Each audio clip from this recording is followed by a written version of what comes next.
Baik, Assalamualaikum warahmatullahi wabarakatuh. Sebelumnya, perkenalkan, saya Randy Julia Fernanda dengan NIM 2110201109. Baik, di sini saya akan mempresentasikan dari hasil makalah saya yang berjudul Demam Menurut Pandangan Islam. Pendahuluan, saat Allah menakdirkan kita untuk sakit, pasti ada alasan tertentu yang menjadi penyebab itu semua. Tidak mungkin Allah Subhanahu wa taala melakukan sesuatu tanpa sebab yang mendahulunya atau tanpa hikmah di balik semua itu.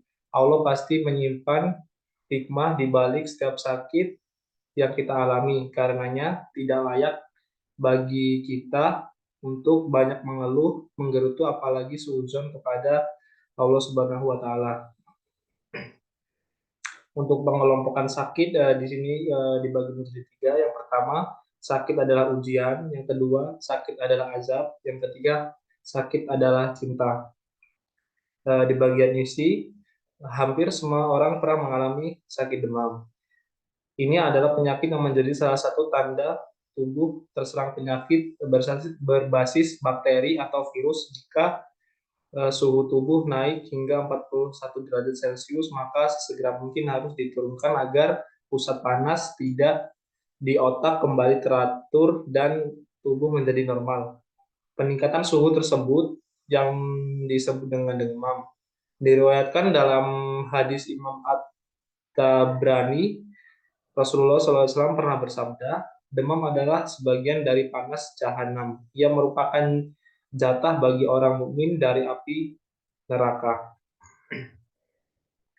Dalam buku berjudul Meraih Ampunan Ilahi oleh Ahmad Izzuddin Al-Bayanuni, Rasulullah pernah mengunjungi Ummu As-Sa'ib lalu bertanya kepadanya, "Mengapa engkau menggigil?" Ia menjawab, "Demam."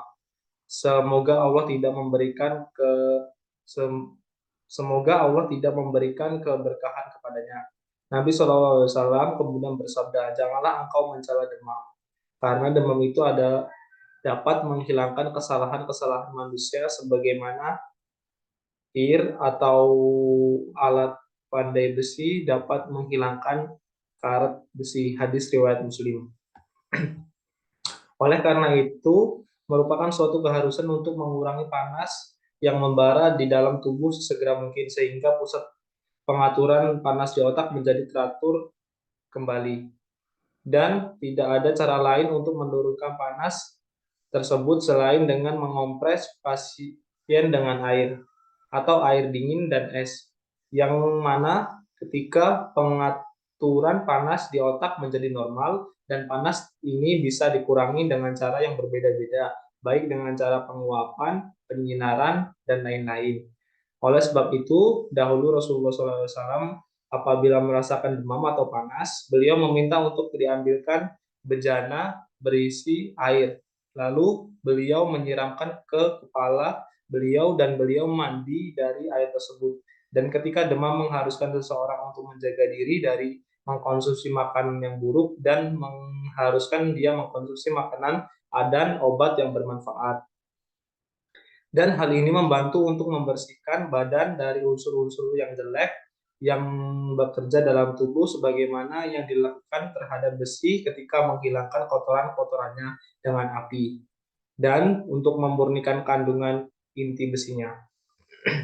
Baik, untuk kesimpulan dari presentasi saya pada kali ini, saat Allah menakdirkan kita untuk sakit, pasti ada alasan tertentu yang menjadi penyebab itu semua. Tidak mungkin Allah Subhanahu wa taala melakukan sesuatu tanpa sebab yang mendahulunya atau tanpa hikmah di balik semua itu. Allah pasti menyimpan hikmah di balik setiap kita sakit yang kita alami.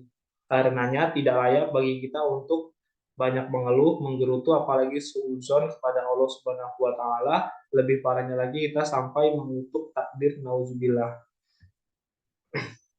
Untuk kesimpulan selanjutnya, di antara kewajiban kaum muslimin ketika tertimpa penyakit adalah bersabar menahan diri dari keluh kesah atau berkata-kata yang menunjukkan protes kepada takdir Allah Ta'ala atas dirinya.